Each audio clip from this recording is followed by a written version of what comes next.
উনি পাকিস্তান হওয়ার পরে বাংলাদেশ আওয়ামী লীগ সৃষ্টি করেছিলেন। সেই আওয়ামী লীগ 1954 সালে নির্বাচনের মাধ্যমে ক্ষমতায় গিয়েছিল বন্ধুরা। তখন মৌলানা ভাসানী ইচ্ছা করলেই প্রধানমন্ত্রী হতে পারতেন।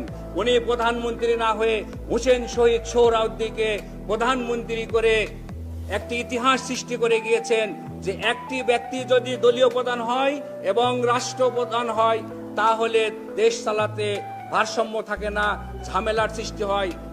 সেই উপজেলা থেকে শুরু করে কেন্দ্র পর্যন্ত ক্ষমতার দ্বিধাবিভক্ত দেখা যায়। তাই উনি সেই কাজটি করেননি। তাই আমরা বলেছি আমরা সবাই মিলে ঐক্যের স্বার্থে প্রধানমন্ত্রী যিনি উনি সংসদীয় দলের নেতা হতে পারবেন, কিন্তু দলীয় প্রধান থাকতে পারবেন না। যদি দলীয় প্রধান থাকেন তাহলে ওই পদটি ছেড়ে তাকে প্রধানমন্ত্রী হতে হবে। আর দ্বিতীয় যে বিষয়টি আলোচনা চলছে সেখানে আমরা ঐক্যমত কমিশনকে ধন্যবাদ দিয়েছি। ওনারা আগে বলেছিল বহুত্ববাদ, এই মূলনীতির মধ্যে বহুত্ববাদ নিয়ে আসবেন। আমরা আগেই প্রোটেস্ট করেছিলাম, ওনারা আজকে সেখান থেকে সরে এসেছেন।